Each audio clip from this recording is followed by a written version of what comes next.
Otherwise, it'll be, it would be sad to see it go. It would be a waste to see this go to nothing and just end up with, I don't know. It's hard to say what's going to happen within Ontario politics, because another question is Dalton McGuinty really going to, if we have a snap election, yes, Dalton McGuinty will obviously be the Liberal leader, but how long can Dalton McGuinty stand as the Liberal leader too? He's as a minority leader, Mike, he's got to lead his party into the next election. You know why?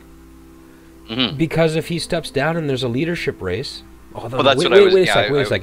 It's awkward, but I mean, here's the thing. The other parties could conspire to topple the government in the middle of a leadership race and force McGuinty to run. Right. You know what I mean? Even in the middle of a leadership race, they'd be in a state of disarray. It'd be strategically inappropriate for McGuinty to step down in a minority position. Right. You know what I mean? But I mean, the irony is here too, though, that if McGuinty is forced to stay there, just as we mentioned, or you mentioned earlier, that Tim Hudak is now forced to stay on as the PC leader.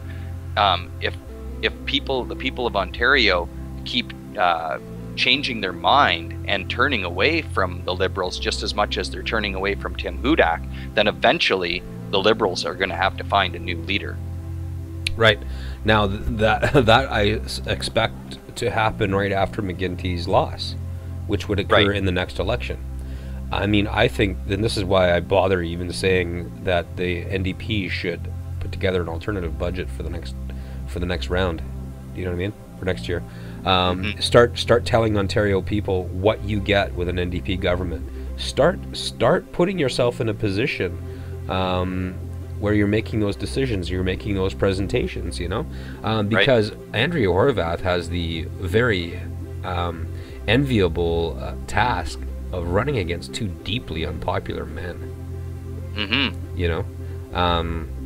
McGuinty has never been a popular leader. He's been effective. He's been an effective politician, but an unpopular leader. Nobody wins 4 times in a row, man. No, I know, that's what I mean. He's kind of pushing the envelope, and he's stuck there, like you said. And they can't. And the Conservatives can't win with Hudak. So I mean, unless Andrea Horwath can figure out how to present Ontario with a worse alternative than Tim Hudak or Dalton McGuinty, which will be a tall task, by the way. She could be the next premier of Ontario, and I hope she is. In other words, the chips are set up for her. All she has to do is play the game, and absolutely, it looks like it should be hers to win here at some point. Now the conventional wisdom in this situation, Mike, is for a party to not commit too strongly to anything lest they rock the boat. You know what I mean? The NDP may be tempted to just say, you know what, McGuinty's unpopular, Hudak's unpopular, we're just going to be likable old us, and we'll win.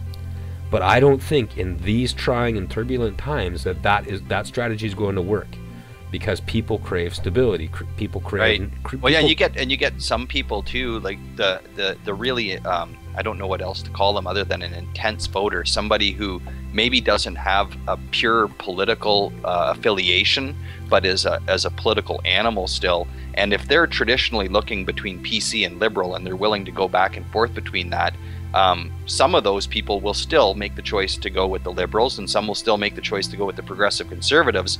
And you could almost see like a gridlocked parliament with like an even allotted amount of seats, where a third of the seats are Liberal, a third of the seats are Progressive Conservative, and a third of the seats are NDP.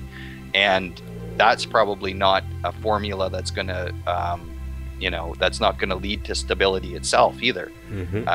So, it is. I hear what you're saying, and I really do hope that the NDP pull up their socks and are willing to offer some sort of more solid platform to let people ease themselves into voting for the NDP, as the Kitchener-Waterloo voters have shown that it can be done. And all you have to do is show that you have a way forward, and not just, like you say, sit back and hope that the other two are unpopular enough that you get elected. And I mean, I guess that goes to say the same thing for the people of Ontario too. We need her and the NDP to do that for us too. because otherwise there is no real choice. If the PCs are going to act the way they are and the Liberals act the way they are, and then the NDP keeps acting like just an opposition party, then we don't really have any choice, do we? Right. I really hope Andrea Horwath does not decide to run as the third worst alternative in the next election. I hope she decides to run as a premier in waiting with a solid plan for Ontario.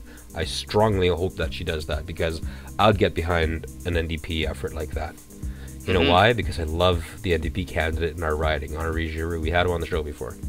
Right, I remember Henri. He's a super cool guy, man. That guy works very hard. Actually, I was talking to him on the street the other day, and this is a little bit off on a tangent here, but he made me aware of a certain bill right now that just passed, well, didn't just pass, but I mean near the end of the last session passed second reading. Bill C-377. Okay, this is a bill to require unions to make public their finances. Well, that's kind of curious. That's Yeah. Kind of lets these other parties have an easy attack on them too. Then doesn't Well, it? I mean, let's say you're in a collective bargaining process, okay, and as an employer, all of a sudden you know how much the union has in their strike fund, right? Or making public the union's finances. All of a sudden, you know how much the president gets paid. You know how much they donate to the NDP. You know how much they spend doing organizing. You know how much they spend on political lobbying. You know how much they have in their, like I said, they're in their strike fund, etc. This is just another union busting piece of legislation. Old Henri Giroux was out in front of our local MP's office, protesting that just yesterday. Him and a few friends just kicking ass. Just letting people know Yeah. that it's out there. On the street, like literally on the street, confronting people, telling people this is happening. And I went to the CBC website and searched for Bill C-377, which Nothing. by all measures is a strong union-busting bill, and there's nothing. Nothing. Wow. And we know that it's come out now too that the Conservatives are also looking to take one of Tim Hudak's great planks and bring the right to work legislation onto the federal level now too. So and we talked about this before on the show. This is all of these things are things that corporations have asked the Conservatives to do behind closed doors, and we see them doing it now. We know who these people work for. We know who the Conservatives are representing, and they're not representing Canadians. They're representing business interests, and that's it. And that's shallow. That's the word. It's shallow. It's just horribly shallow. Absolutely. I don't know how they get away with it. Well, I mean, I guess I do, but I mean, at the same, it was a rhetorical statement, I guess, but I mean, at the same time, you wonder how far are they willing to push this? And one thing that I want to say with the right to work legislation, do you think you'd ever, say, I don't want to give the Conservatives any ideas here, but I'm going to throw this out there. If they're so adamant on this stuff, and why don't they go a step further and have right to take care of yourself legislation where people can just opt out of taxes? Yeah. No taxes for you, no services. We'll charge you every time you drive your car on a road.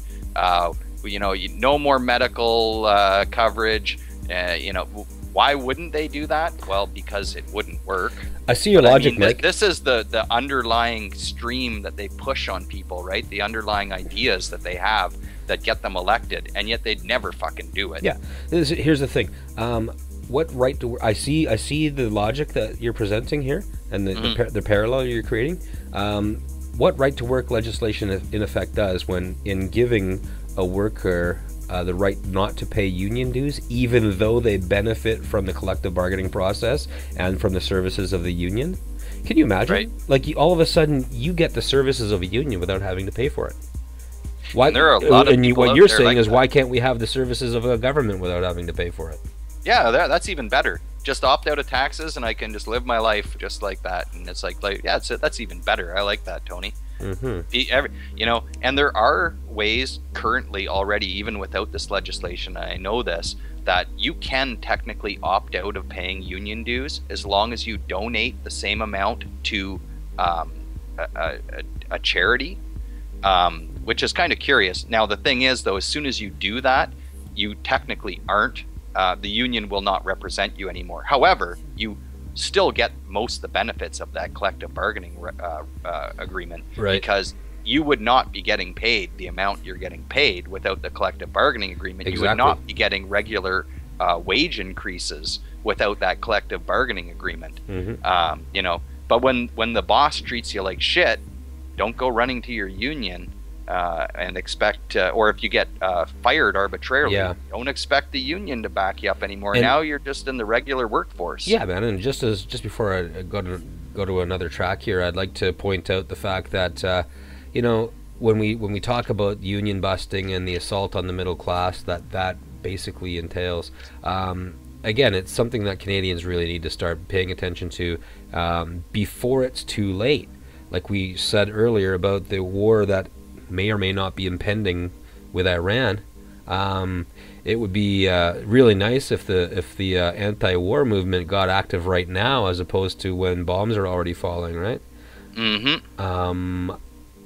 Same thing with the labor movement, or people that are gonna fight to support the labor movement and the gains we've enjoyed from it. The time to fight back is now, before the unions are completely crippled. Yeah, let's get out of that defensive posturing where we it's wait. It's about being proactive. You know what I mean? Exactly. You don't wait until you lose your freedoms. Don't wait until you lose your right to organize. Don't wait until your sons and daughters are dying overseas.